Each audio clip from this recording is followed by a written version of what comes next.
Good afternoon, everybody. I do want to let everybody know, our panelists, we are live as our attendees enter the room. Welcome this afternoon. Thank you for your time with AI Florida's Women in Architecture webinar.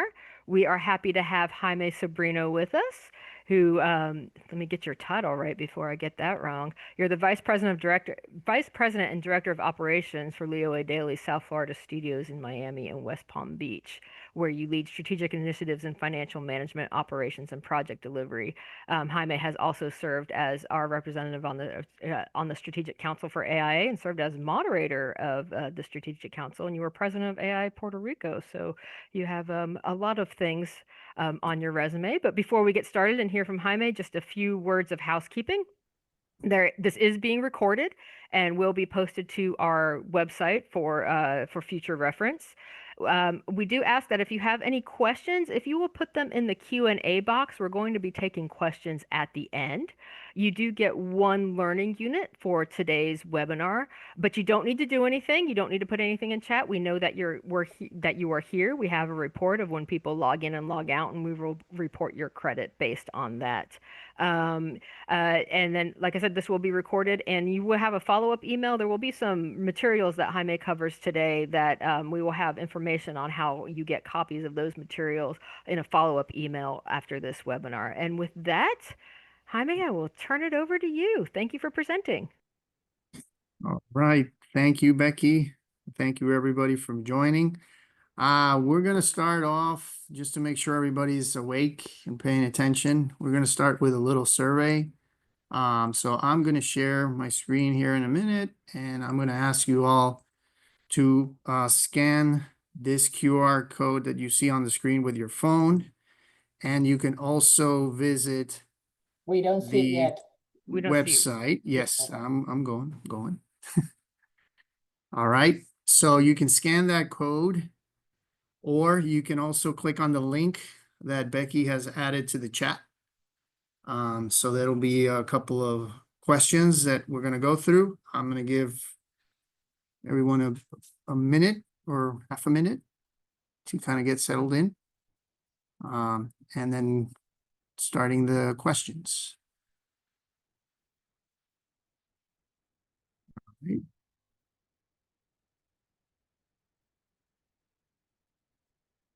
Okay, so let's start. So the first one was how many years of experience practicing architecture? So, a couple of people starting, couple of people, in the mid-career, and a lot of people with more experience, which is great. So we've got a very knowledgeable group today. The next one, your current role.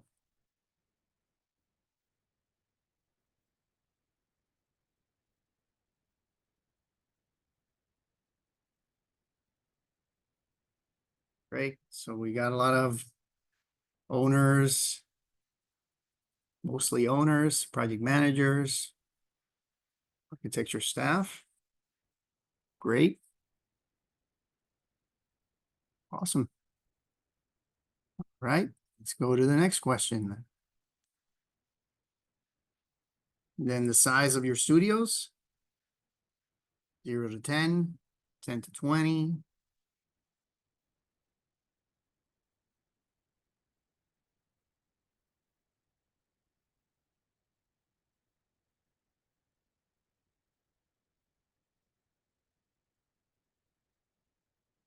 Eight. All right.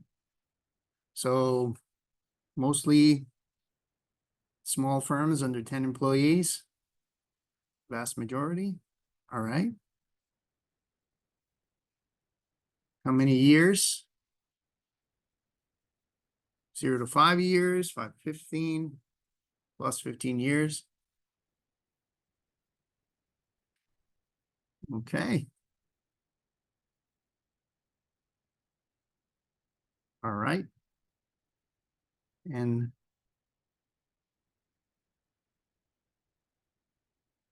perfect. And last but not least, the annual revenue of the studio. Don't know, under $1 million, 1 to 5 million, These are anonymous, by the way, so I'm not gonna hold it up and, hold it against anybody. So feel free to be honest and straightforward.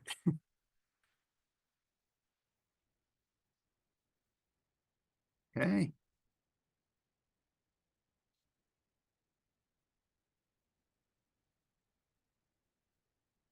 So the 5.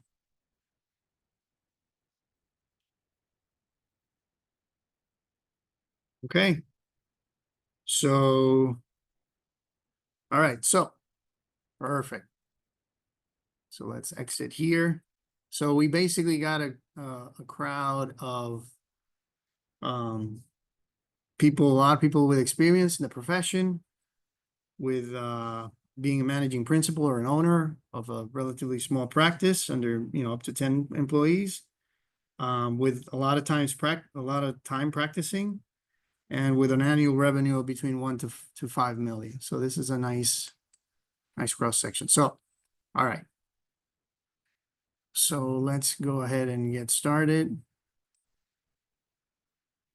If everybody can see that, perfect. Yeah, so structuring firm financials. So I'm gonna talk a little bit about myself just to kind of give you a quick idea of why this topic interests me as much as it does. So I'm the Vice President, Director of Operations, like Becky said earlier. This is a photo of my team. I work with Leo Daily. We're a large firm. We're in different places in the country and internationally. So I'm in charge of really managing the finances. This is kind of a look about our portfolio. This studio in West Palm Beach in particular has been here for over 50 years. I also want to point out that, we are the 2024 AI Firm of the Year for Florida. So we're really proud about that achievement as well. So some of the learning objectives, we develop the information to measure financial performance, to be able to identify the information that you need to establish those, to develop a series of financial metrics, and to be able to understand and use key performance indicators to have an assessment of where you are, right? This is image, this is kind of like reminds me of a lot of conversations I have with colleagues about architects, and they don't get the respect they need, they don't receive the fees they should have, and they're trying to save the world and do all these great things for the world, for their communities, but not getting enough respect and not getting enough value of it. And I found this image to be pretty a really clear view, illustration of what I feel sometimes that architects are talking about. And by the way, this was not AI generated or anything. This is an actual comic book strip. So I like to go inside and figure out how things work, and just kind of go under the hood. And in this role as operations, I focus a lot on what makes the firm tick, how does it operate, what we need to do to be more successful from a financial standpoint and from an operations standpoint. So I'm really driven by that. And then this is just kind of like what my AIA awards should look like, right? I'd like to not only see the nice design and everything, but I'd also like kind of like a little table of contents or nutrition table, if you will. So, what was the profit of the project? How big was the project? What was the construction cost? What was the original construction cost? What was the multiplier that was used? How many hours did it take to complete? So every time I see a great work or an award-winning design, I'm always kind of driven to thinking that way and kind of trying to wonder, what are those things look like, right? And this is kind of like a snapshot of our screen that we use in our company to evaluate financial performance of a project and all the metrics and all the stuff. And the first time I ever had to deal with this, it kind of looked more like this. I had no idea what it meant, no idea what all that stuff was, what was important, what was not, what meant what drove what. It just looked exactly like this in my mind, right? So, it's really about designing and as we have right now here, a profile of a lot of people that are, owners of their firms and have been practicing in a long time. I think this part of the profession is a little bit of design as well, You know, you're trying to design a practice that works, that is financially, fiscally feasible, that is profitable, that it's able to, you know, pay the bills, pay your employees, and continue to thrive and continue to grow. So a couple of interesting things that, you know, some factors, right? You know, 45% of small businesses fail in the first 5 years. This is according to the U.S. Bureau of Labor Statistics. And yet 75% of small business fails in their first 15 years. So for all of you on the call that have been 15 plus years practicing, you know, looks like you're in pretty good shape at this point. But just a pretty interesting statistics how the ability to survive as a practice actually diminishes with time instead of increases, right? But once it gets past 15 years, then it you know, it tends to figure out how to thrive and establish themselves. And by the way, this is not strictly for architecture. This includes small businesses, you know, across all industries, but I just thought it'd be an interesting statistic. Now, what is a small business? Well, a small business in the world of architecture is actually a business that generates under $12.5 million in annual revenue.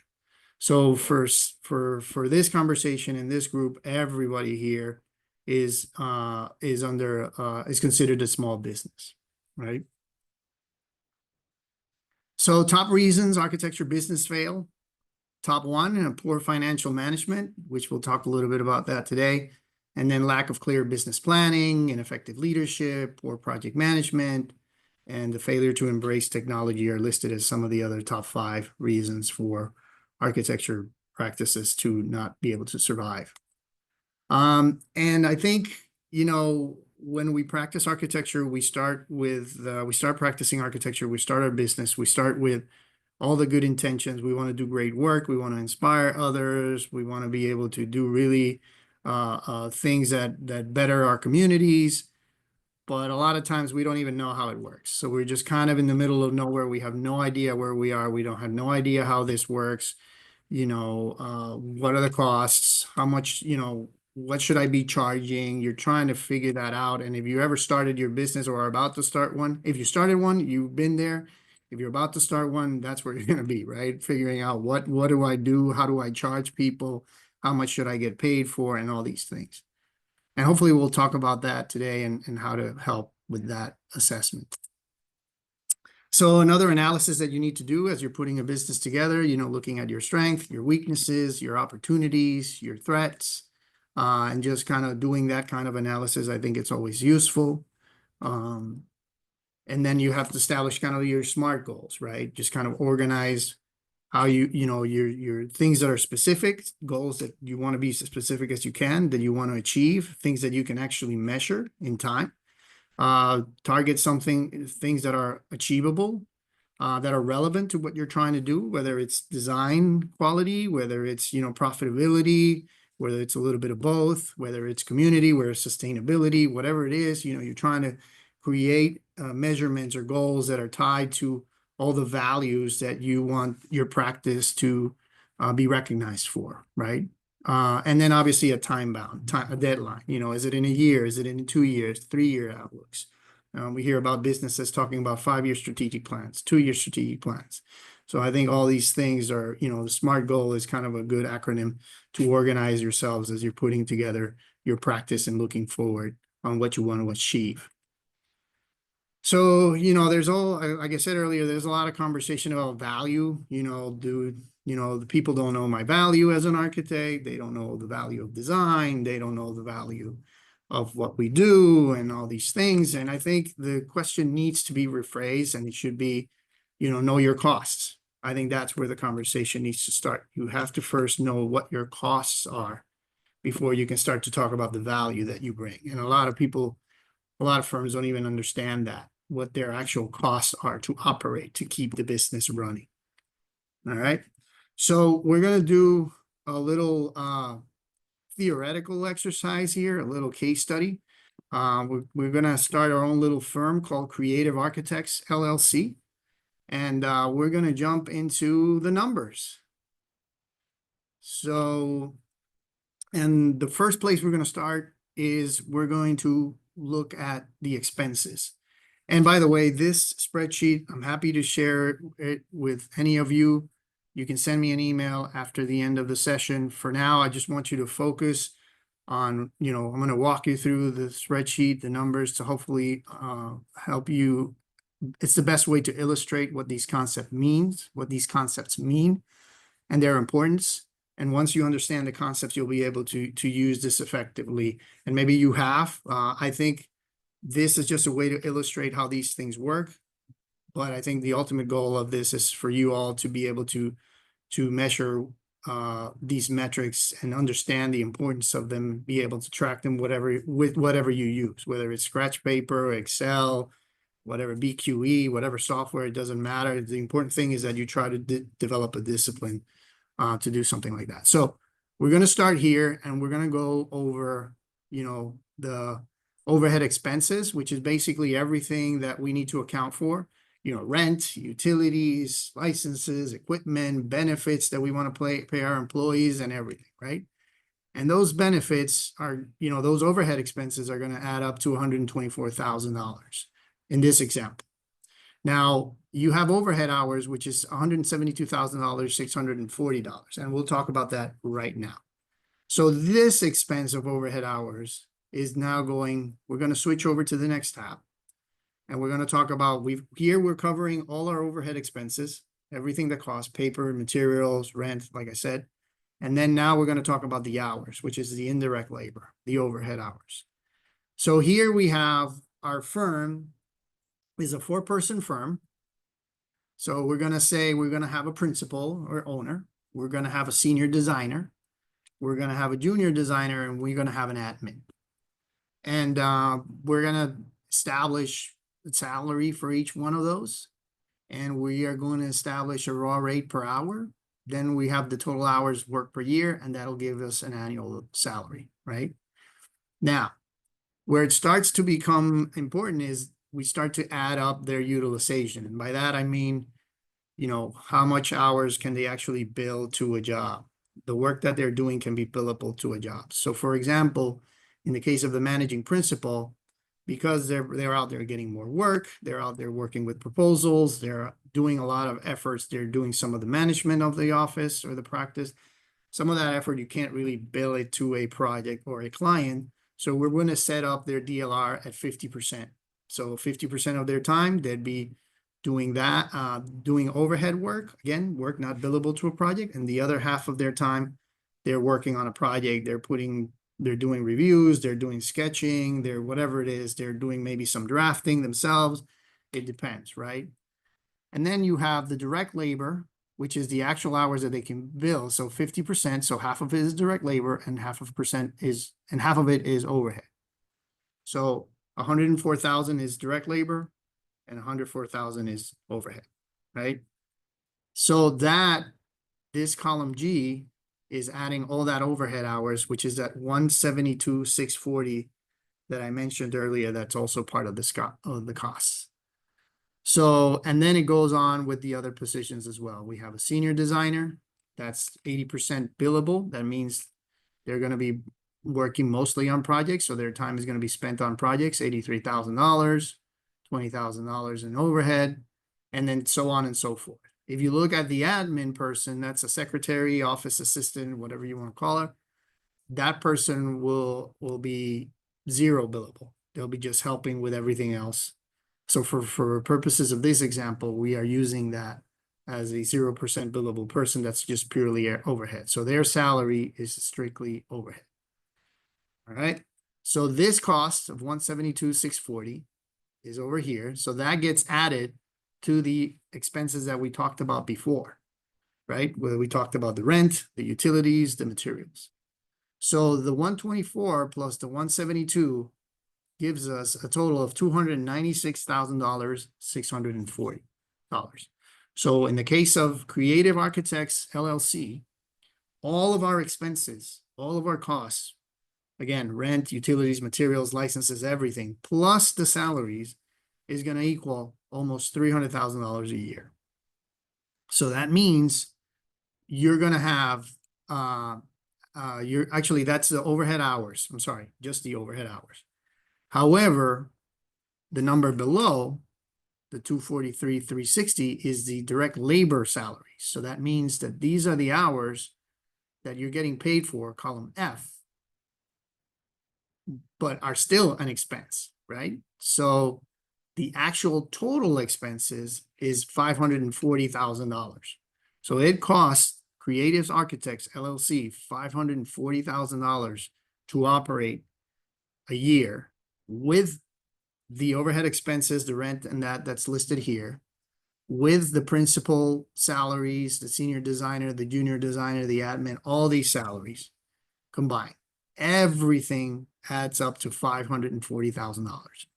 So then the number to beat, or the number to break even, or to cover all our costs that we need to generate in a year is going to be $540,000, right?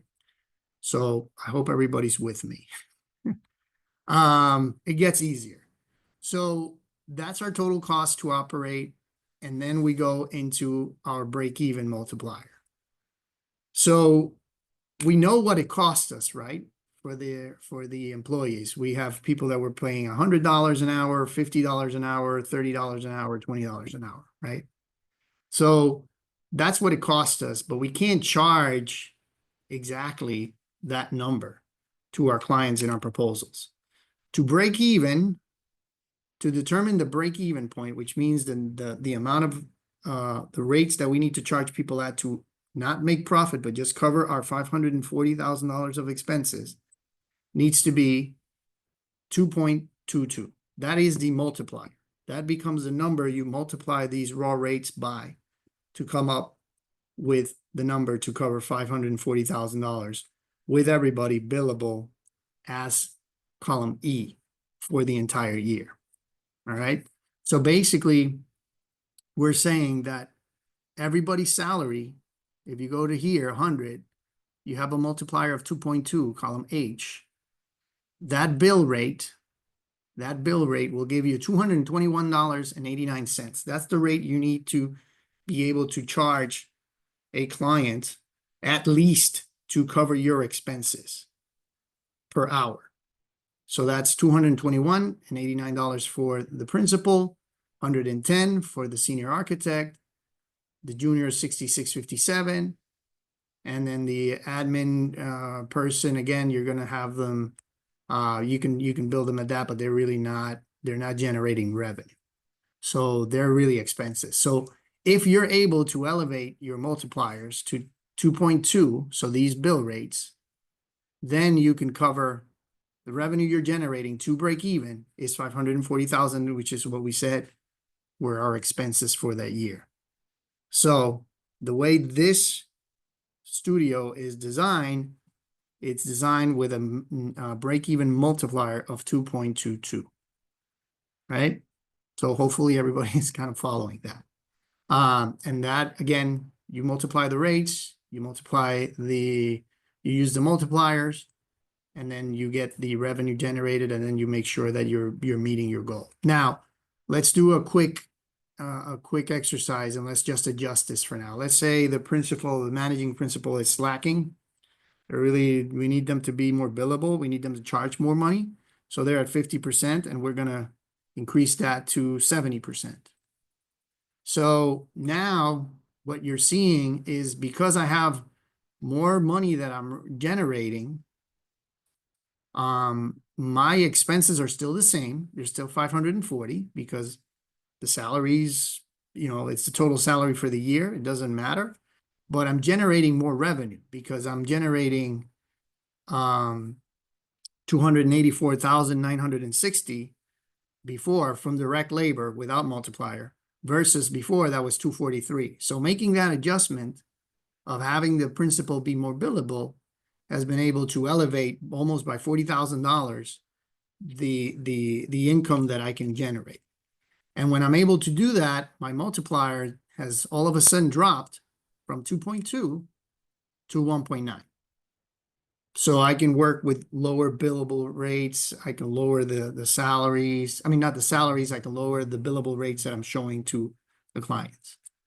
right? So I'm gonna go back and leave it as it was. So again, 2.22, the revenue and the 540. So the raw rates, obviously you're negotiating that with your staff or with yourselves, or and this is the same concept that applies to any size of organization. This is not limited to a small practice. The concepts that I'm describing here are applicable at all levels of and sizes of practices. These are the concepts that make all the large firms work. These are the concepts that make all the small firms or all even the single person practices operate, to be able to understand these and how these numbers are connected, be able to establish your multiplier, and being able to know what you need to do to cover your expenses and maybe make some profit. Okay. So again, the key part here is understanding how the salaries can be calculated, what the utilization does, and then how you determine your multiplier to be able to use that moving forward, right? And establish your proposals and have your fees. So over here, I mean, a couple of things we've discussed about the labor multiplier, the utilization rate of 55, which is the average for the entire office. And then obviously we've got our break-even point. Now, here on the far right on column K, I have a multiplier of 2.55. So that's a multiplier that I've added because I want to make 15% that year. So I can go in and say, look, I want to make 15% profit. So I would need a multiplier of 2.55. So I would need to bill, instead of billing the principal at 221 to break even and cover all my expenses, I would need to bill them at 255 to be able to generate more revenue and be able to do that the same for the rest of the staff. Again, this is maintaining the utilization. If you increase the utilization in any of these positions, your multiplier drops. So that means you can actually make more profit. The lower your multiplier is, the more efficient you are as far as operating. And then the important thing about understanding that is that when you do your project plan, how it influences is you have a project plan here. And I don't know if, hopefully you can all see that. Let me try to zoom in a little bit more. There you go. So I'm keeping the same positions here. And this is kind of a bottom-up approach where I'm just calculating the hours. I'm establishing duration, schematic design, design development, construction documents, bid review.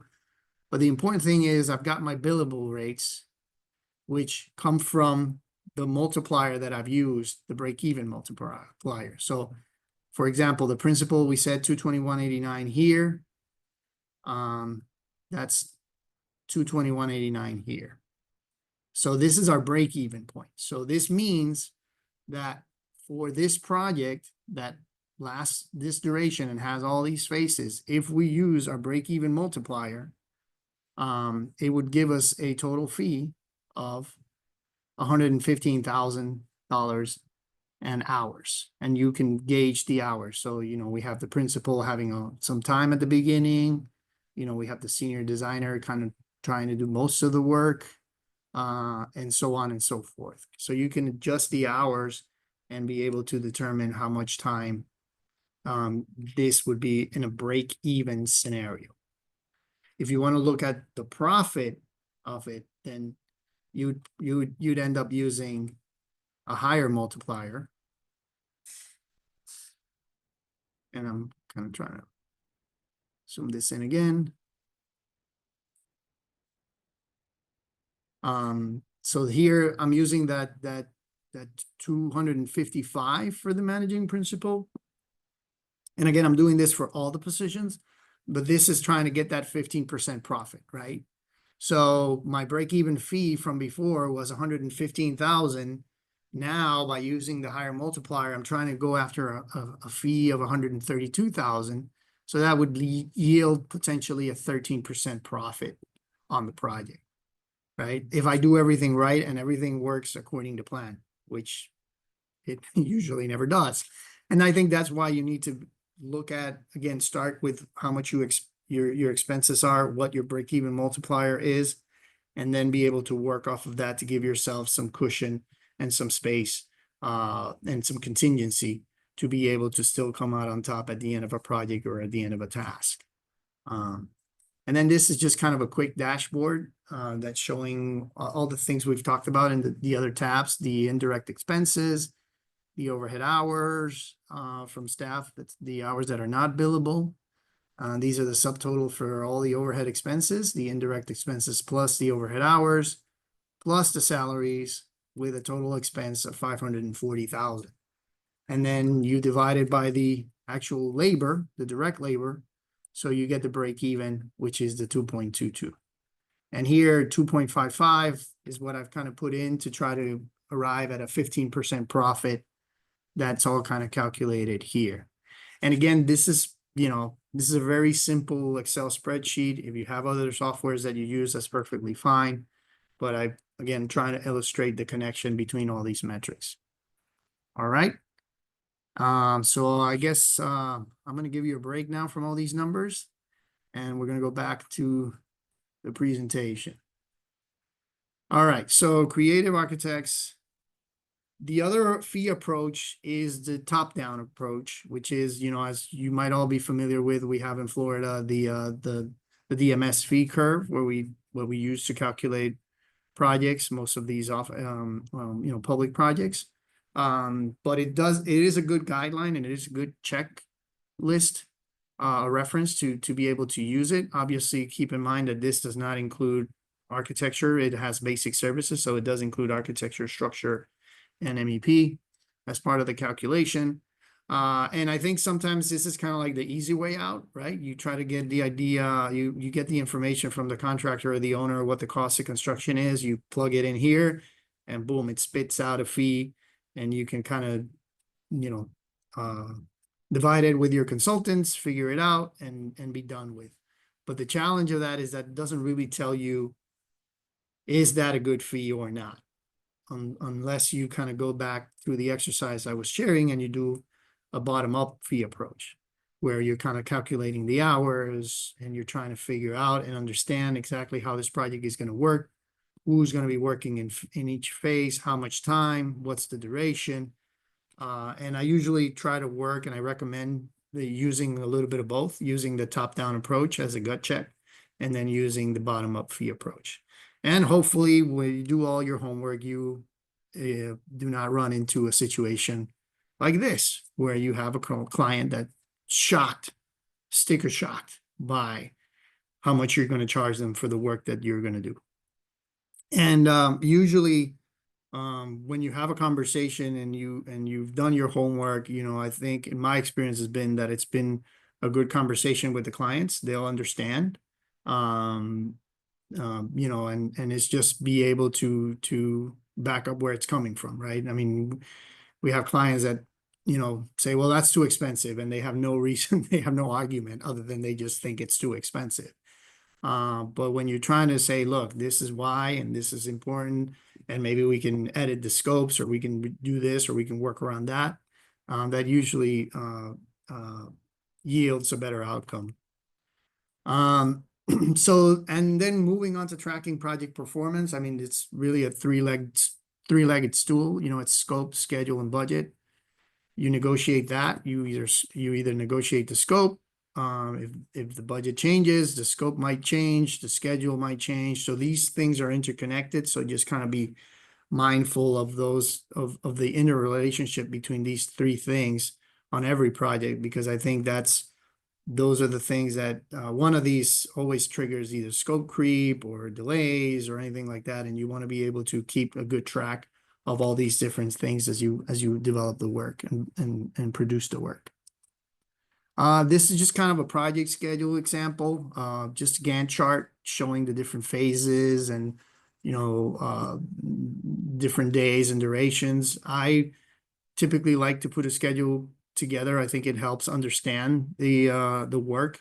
It helps understand the scope of the project. It helps illustrate, the dependencies, the connectivities of the different tasks, what needs to be done by when.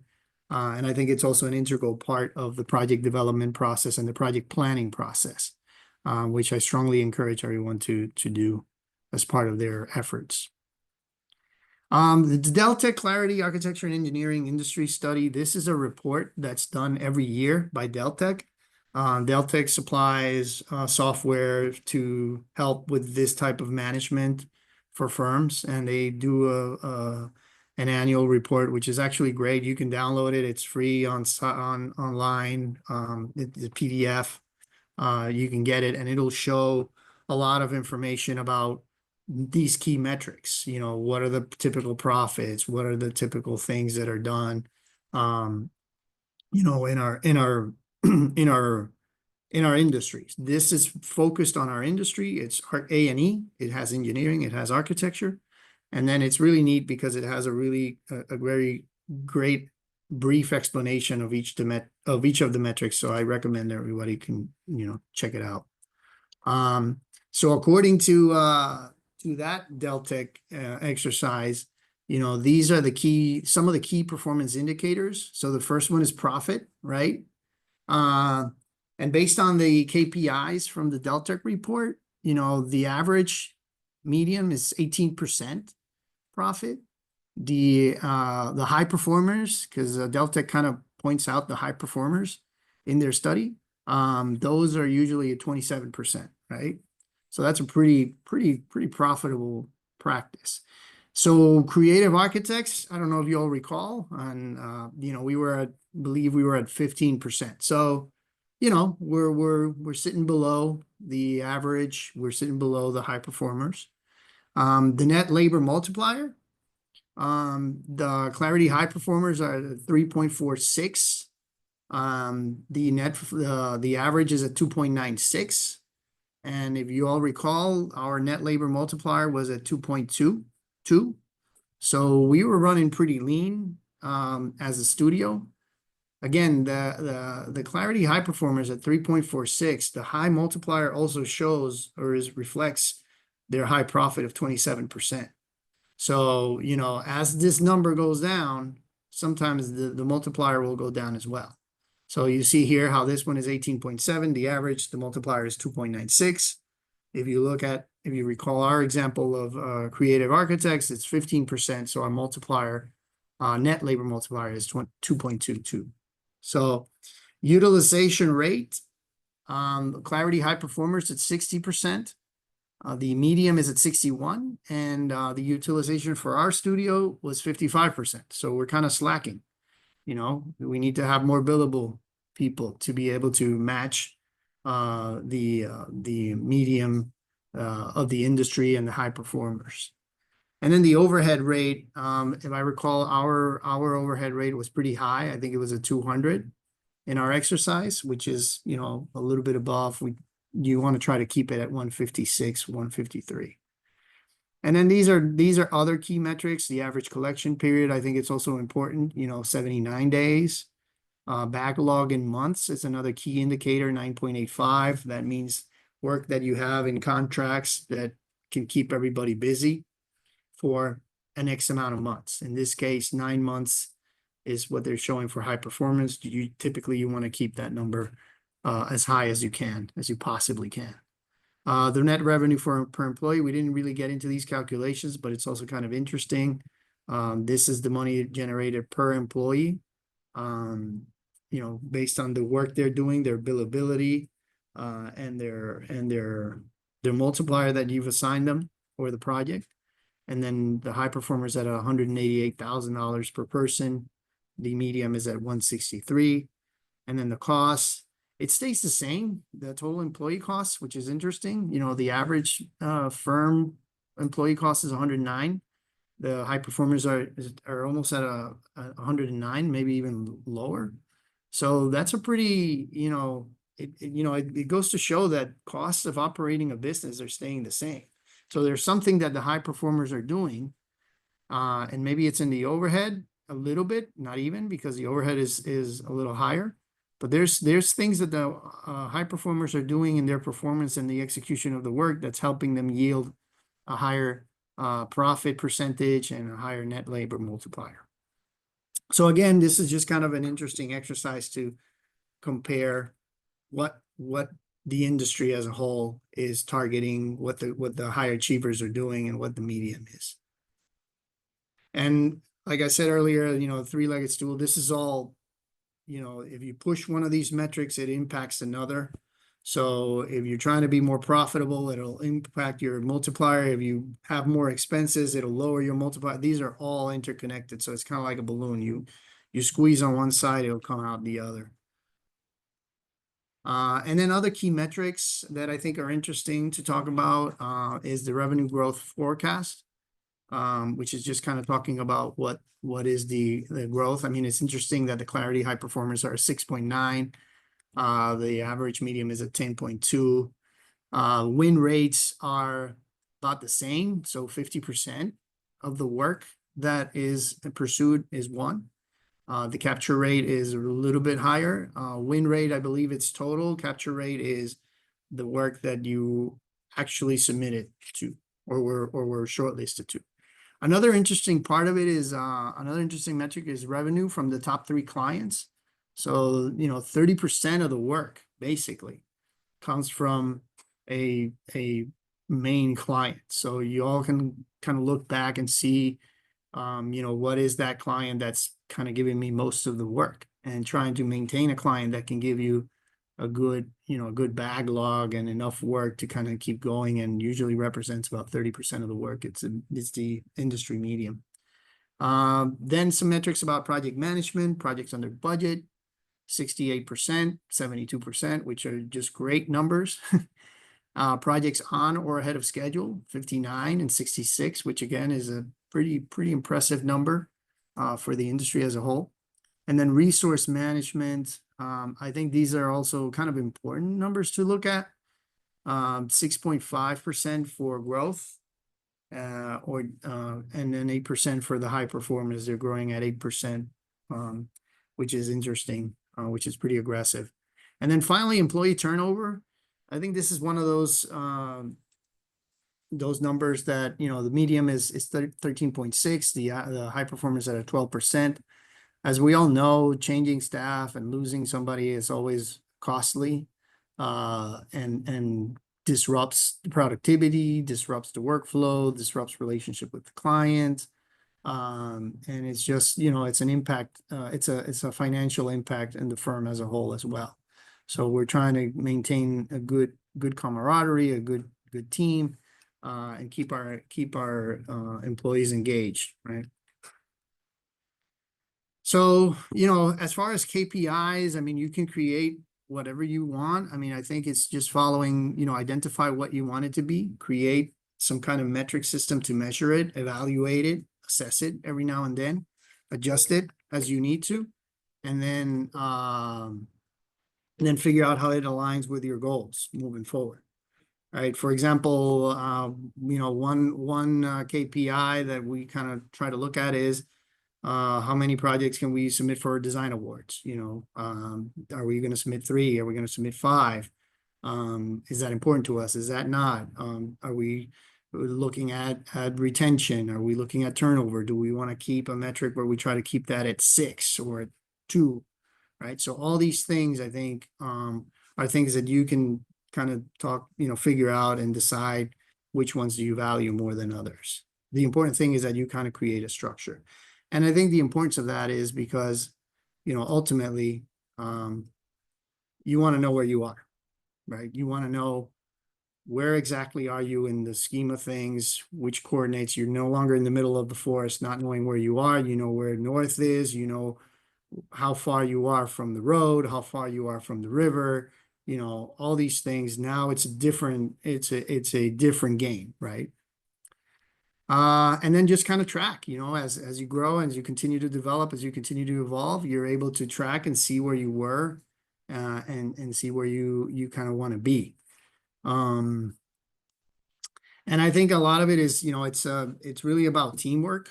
You know, this is not this is an industry that we need to collaborate. I think it's a big part of it. And we just kind of need to be able to do that effectively. This is Dawn Stanley. She's the coach of the women's basketball team for the University of South Carolina, and big fan of hers and what she's done to create a culture and teamwork and just develop a really outstanding program that has been continuously successful. So yeah, part of all this is being able to inspire others and be able to create a system that they can execute their best work and be able to practice effectively. So any questions? I think. You have some, Jaime. I don't know if you want me to read them to you, if you want to get them out of Let the me Q&A box. see, where's the Q&A box? Let's see. Hang on. Oh, I can think read I them to s- you. yeah. Okay, sure. The first one, please discuss how this is applicable to stipulated sum billables versus hourly billable rates. Stipulated sum to hourly. So stipulated sum is lump sum. I think you'd still need to use, like I said before, you still need to use the bottom up approach to be able to understand how many hours do you actually need. Even if you're going to do an hourly job, for an hourly job, it's straightforward. You're just trying to figure out the multiplier that you want and be able to cover your expenses for sure. And then the hourly work times the materials, it'll just take care of itself. But if you're doing a lump sum, I still think you need to be able to do this analysis and be able to know exactly how many hours is it going to take. Are you going to give yourself more hours to finish the work? Are you cutting it tight? Then you can start making a business decision. So I would say the bottom up approach, even in a lump sum scenario, I always like to run through an exercise and see exactly how many hours is it really yielding. Whether I use a total fee number and then just reverse engineer it to figure out how many hours that gives me. All right, you got some more. How do you determine the utilization percentage? Is it the dreaded timesheets? Not the dreaded timesheets. You're designing this firm, right? So you're kind of trying to predict. I mean, you're targeting it, right? In this case, we kind of had a 55% DLR combined. But is that really going to be enough to make it work? So the DLRs, you can adjust them, and that's what you're trying to have your staff reach. So if you've got somebody that's an admin and they can't do Revit, they're not going to be able to do production, they're not going to be able to do CA, they're not going to be able to assist with anything, then you can't just say, oh, I'm going to have them 50% DLR, because they're just not going to be able to meet that goal. So the DLR is what you select. And hopefully this exercise shows you what you can do and how you can tweak it to figure out if you're generating enough revenue to be able to cover your expenses and make profit as well.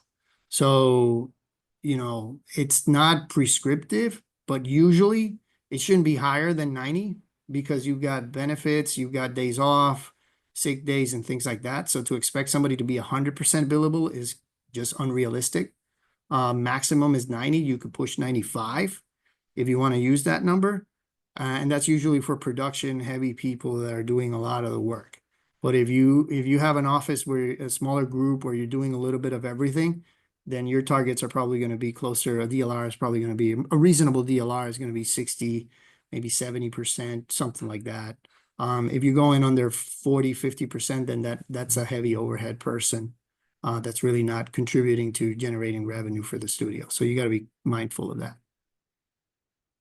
All right. Oh, and Rhonda wants to know if you have a business degree. I do not. I learned this the hard way. So if I had the opportunity to go back 20 years, I probably would have taken the pro practice course a little bit more seriously in college. And I would have probably tried to spend a lot more time trying to figure these things out and understand them. Okay. And you have some more coming in. So keep them coming. Put them in the Q&A, and I do see one in the chat we'll get to. And next question, what strategies do you use to minimize cost of turnover? How is that tracked? Minimizing the cost of turnover, that's very hard because it's hard to track and it's hard to control, because once the person leaves, you're hoping you're trying to keep everybody engaged. You're trying to keep everybody motivated, obviously compensated fairly. And you're not really planning on this person is going to leave me. All right. So there's hard. It's an interesting question because you're kind of being very optimistic all the time about the people you bring in. One thing that can be done to mitigate some of these things is try to have people, more than one person work on a project so that they're aware. So if that person leaves, the transition is not so harsh. However, that also leads you to another issue, which is, does the project have enough hours or billable time to have two people on it, duplicating some of the work? So I would say, but I will say that the more you can have a connectivity between what everybody's doing, it can help mitigate some of this thing of the turnover. All right, next question. Do you see AI impacting fees and resource allocation for firms?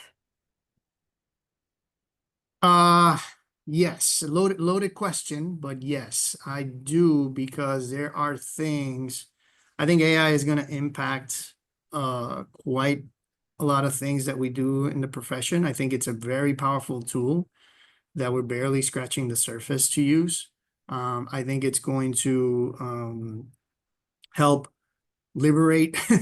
I like to think that it's going to help liberate the work that we do to the things that we really enjoy and not have to deal with a lot of, minutia, like meeting minutes and documentation and QA QC and some of those things. So I think it'll impact it. I mean, there's a lot of things that can be produced at a lot faster rate than before. So it should benefit from a productivity standpoint and hopefully profitability standpoint, the practice moving forward for sure. Okay, next question. This attendee loved your spreadsheet, but for a solopreneur scenario, can the formula be as simple as adding salary, expenses, and profit percentage to get the revenue expectation for the year and have that guide the fees? Yes, that's you could take out all the positions on that spreadsheet and just use one. You have to make sure that your expenses are correct, your overhead expenses are correct, and it should be able to calculate it. Yes, this should be easy. And I will say, I did an exercise.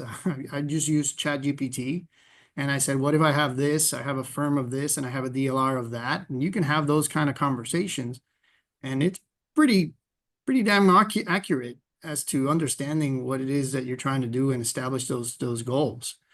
So it's a tool that I would recommend everybody to do it. The challenge with that is knowing what to ask. And if you don't know what to ask, then it's not really going to be all that helpful.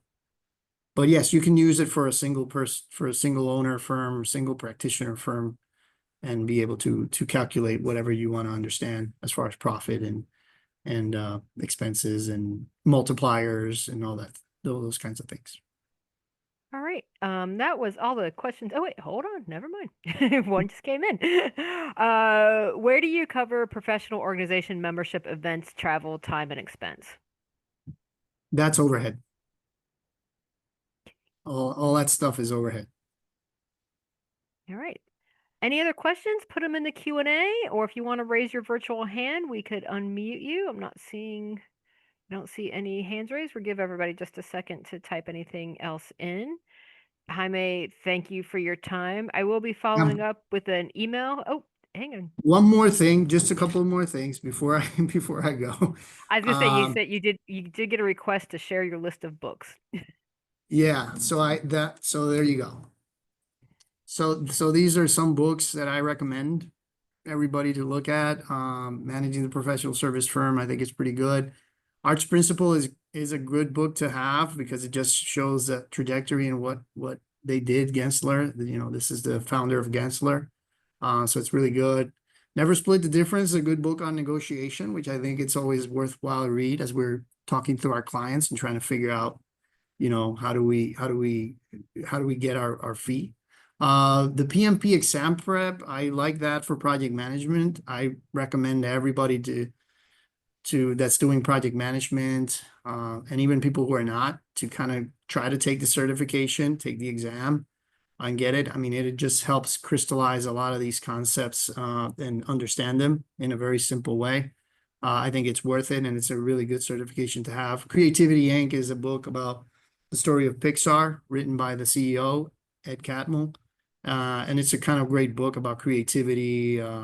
It's one of the closest books that I've read about business that really takes on our industry as far from a creative standpoint and trying to nurture a creative environment and a culture within a firm. So I think these are all great books. I have a lot more, so if you're interested, I'm happy to share more. And then one last thing, you know, I have a bathroom scale. I'm sure most of you do. And it's a digital one, looks a lot like this one. And it's kind of weird because you kind of tap it by mistake when you're walking in the bathroom and you're kind of running away, you're looking away because you don't want to know what it says. And sometimes this exercise is a little bit like that. It's like, I do not want to know. I think I'm doing okay, but I do not really want to step on the scale and see exactly where I am. And I encourage you to get past that fear and do that, you know, get on the scale, figure it out, have a good idea of where you are, where you want to be. And I'm sure you'll have a successful practice moving forward. So, you know, really thank you all for paying attention. Here's my email. If you want a copy of the spreadsheet, I'm happy to share it with you. You know, use it, not use it. Hopefully it's helpful, and hopefully this presentation has been helpful for all of you. So thank you. Thank you for the opportunity to present today. Thank you, Jaime. Thank you for the great information. Thank All you, right. Jaime. That was great. You got a lot of thank yous coming in the chat and Q&A. All right. Good. All right. Any closing words, Lourdes and Denise? See you next month. All right. Well, thank you all, and thank you for being here. We'll get your credits reported, and we will also send Jaime's email on again. So if you do want to request those spreadsheets, you can reach out to him. Jaime, thanks so much for your time and all this great information. Thank you, everybody. Thank you for the invite. Appreciate it. Hope it was helpful. All right. Have a Bye. great day, everybody. Bye. Bye.